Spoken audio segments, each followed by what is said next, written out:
Good morning, guys. I kind of wanted to show you what I've been working on the last couple days. I haven't been working on the engine a whole lot.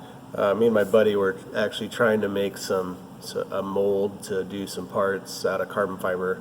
So that was kind of a learning curve for us, but we're getting there. But also, I've been working on drawing the intake manifold for this engine.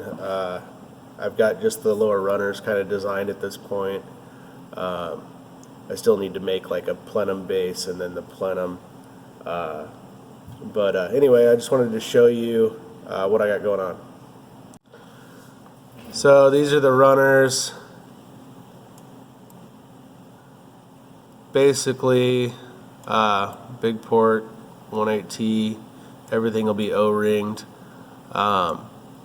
Provisions for 8 injectors. I'm actually going to be using the secondary injector holes for water injection on my engine. Both of these will bolt down to the same mounting position. Both the fuel rails will bolt down to these same mounting positions with standoffs. That's actually located dead center of both rails. Nice taper in the port.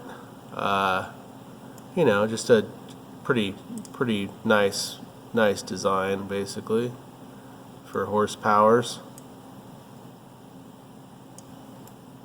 So there's kind of the cutaway of the runner. Actually matches the head angle, unlike most intake manifolds for these engines, because the intake port does come out of the head flange at kind of a funky angle. But yeah, anyway, so I wanted to show you guys that. I think it'll be a nice piece. It's obviously going to be solid billet, and then I'm going to make basically a plenum base that'll bolt on here, and then a plenum that'll bolt onto that'll have like a downward facing center feed throttle body for the Golf cars, basically the front wheel drive cars or the transverse cars. And then I might make another plenum that'll work for the Audi guys, but it'll all be bolt on and it'll work pretty well. So I gotta fix my 3D printer and get this printed out so I can check fitment. But yeah, kind of cool. Anyway, I just want to show you guys that. And today I'm going to work on that turbo that we were talking about in the other video. See if I can make that exhaust housing work. Here, I'll just go show you guys. See if I can make that exhaust housing work, and I also got a billet compressor wheel for it. So this little 3071 here, again, this housing fits but not quite. It needs one of these bores basically bored out. Looks like it'll fit the wheel, might not, we'll see. And then I got this nice little billet compressor wheel for it. Should give it a little extra go power. So yeah, anyway, I'm gonna probably be working on that today, and then I have to work on a present for one of our family friends. So maybe I'll show you guys that too. Anyway, all right, guys. So I'm over here at the lathe. I'm going to kind of lightly mount this exhaust housing in the chuck, kind of try to get it kind of semi-square.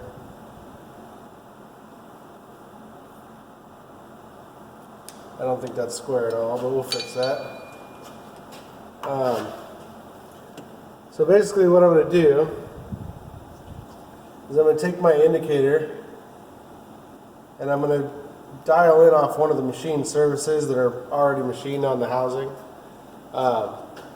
So this is a Noga holder. It's basically like a friction arm, and all you have to do is loosen this one screw, and you can move this thing wherever the heck you want it, and wherever you tighten that screw, all the joints tighten up. So it's, in my opinion, the best indicator holder you can get. But that's what I'm using, and then it's just a thou increment, well, half thou increment indicator on here, Minatoyo. So I'm going to take this out of gear, and we can see that it's way off. Like I'm probably 100 thou off as far as being true. So I'm probably going to just loosen this and try to mount it a little more square first. So again, just like we dialed in the vise, the goal is to not have the needle move at all.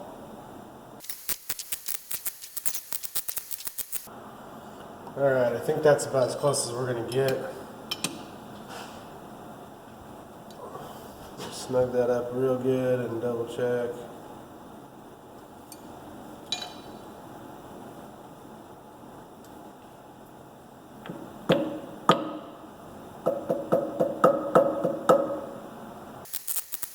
Yeah, I think that's about it right there. So it's not perfect, but I think the machined surface in the housing isn't actually quite round. So I think that's about as close as we're going to get. We're within about 1.5 thou, which should be more than enough for what we're doing.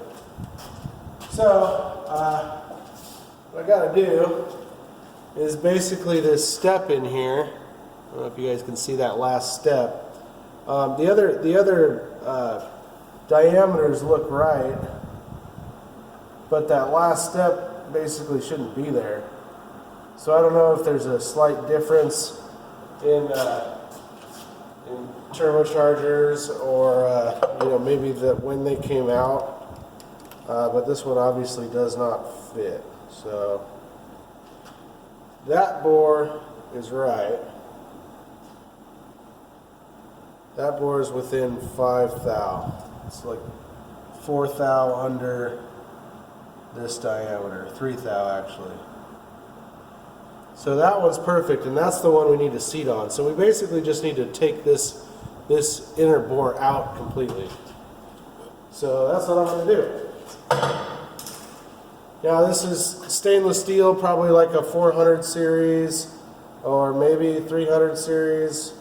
But pretty much all stainless, you're going to want to machine it pretty slow, especially if you're not running coolant or anything like that. So I'm going to put this thing back in gear. I've checked to see if it basically clears everything.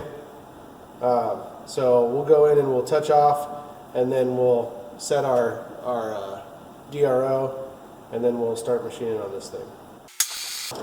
I'm going to send this boring bar right down the middle just to make sure I'm going to clear the housing. Looks to be golden. What I'm going to do is go touch on the board that I know is right, and then I'm going to just reset the DRO there. And then I'm going to go just start basically hogging out this center section. I think I need to go just a little faster on the speed here. 300 high gear. Let's try 300. Basically the reason I did that was because there's kind of a sweet spot as far as speeds go, speeds and feeds. So basically you want to go slow enough to where you're not creating so much heat that you're going to break down the edge of the cutter, but you want to go fast enough to where the material actually shears off and doesn't just rub on itself and create more heat. So there's kind of a happy medium there, and each material that you're cutting is different.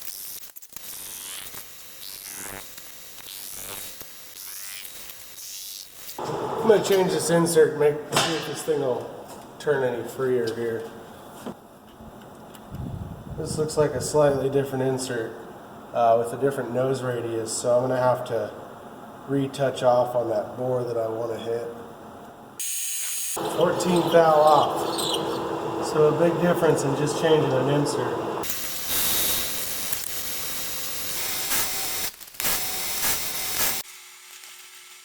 I think that's it. It needed a little more work than I thought. I had to actually go in and touch this inside radius where the wheel rides with a little radius cutter that looked like that.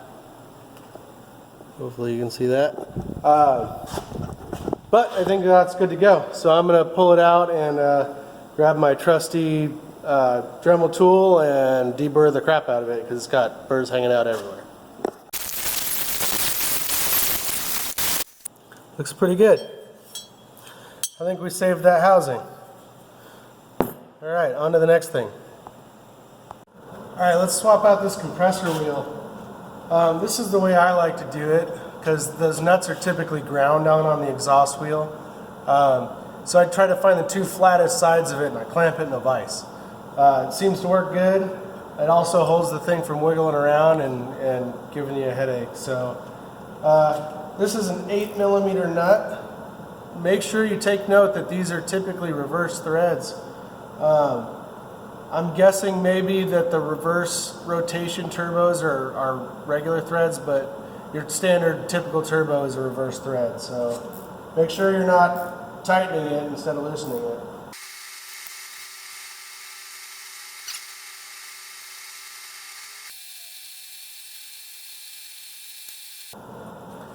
So you can see the difference in these wheels.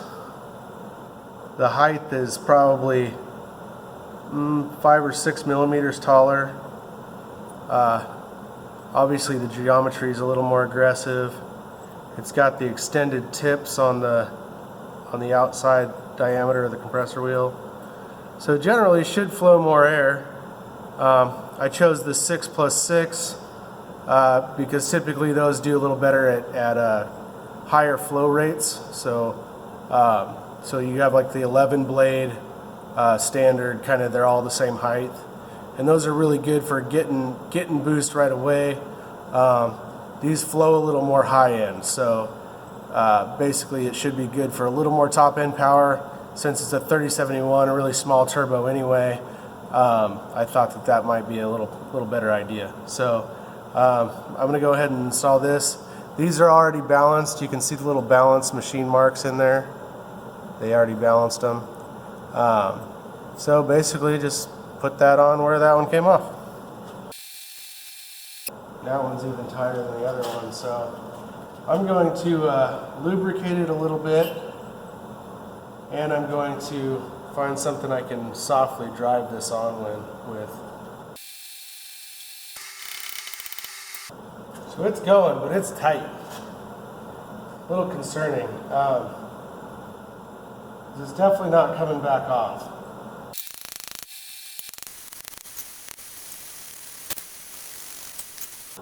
Pretty tight. That looks pretty good. Alright, let's go see if the compressor housing actually fits on it.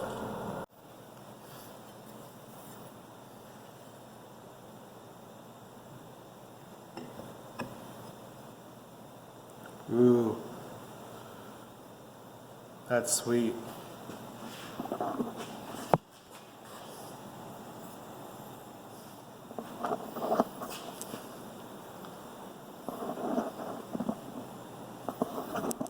That's going to be a nice little turbo.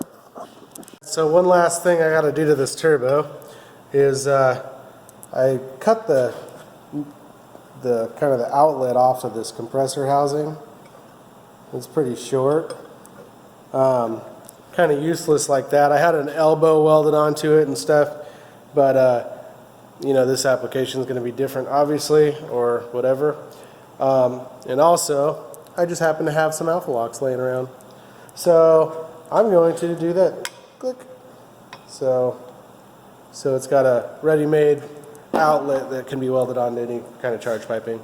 So I'm going to get going doing that. So my plan is to make that kind of fit into that counter bore because it's real close, and then I want to probably weld the inside so it looks all Sano and Trick. So I'm gonna have to fit this a little bit and grind on it so it fits down in that counter bore, and then clean everything and get ready to weld.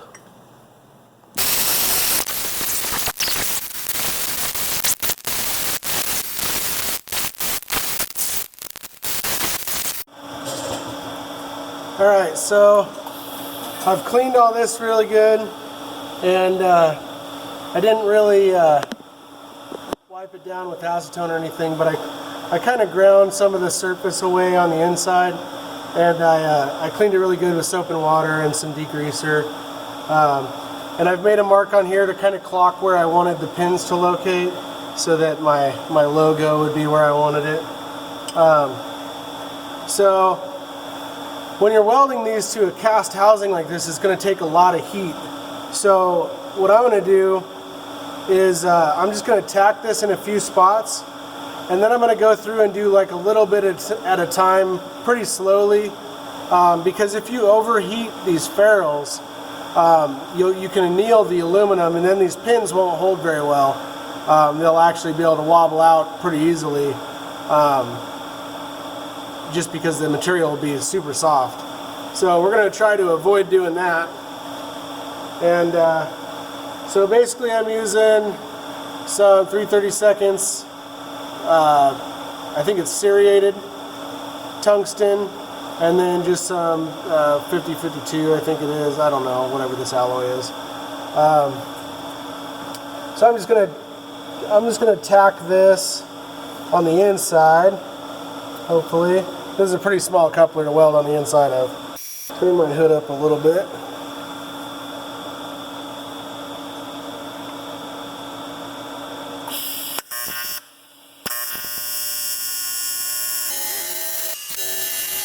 So I'm running 160 amps and I think 120 hertz on my little welder. And it welds this stuff pretty nice. It wets out the cast pretty well. I think I'm about 35% cleaning, which is backwards on my welder, so about 75% on other welders, I think, or 65%. Yeah, so this is going pretty well. I'm going to get one more tack on here, and then I'll probably let it cool down, and then I'll go do maybe like an inch at a time, left-handed.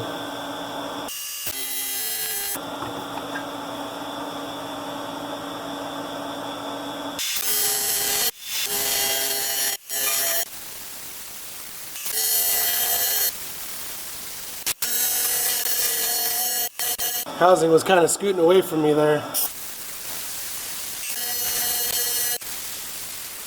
So 5356 is the alloy of rod I'm using. I just checked.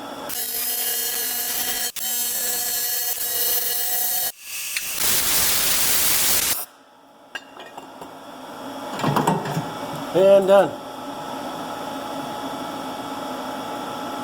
Alright, so that's that. Turbos together. Pretty nice looking little unit now.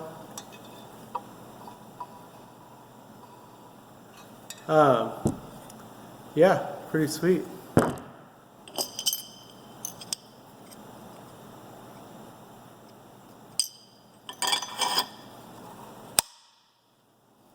Click.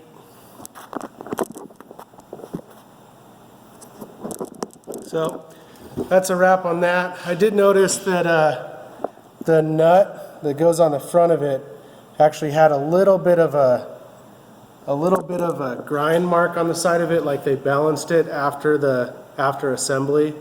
I'm not sure how they would do that, but anyway, I probably should have took note of that and clocked it, a certain way that matched how it came off of the, basically clocked it to the shaft on the exhaust wheel so that it would maintain that balance.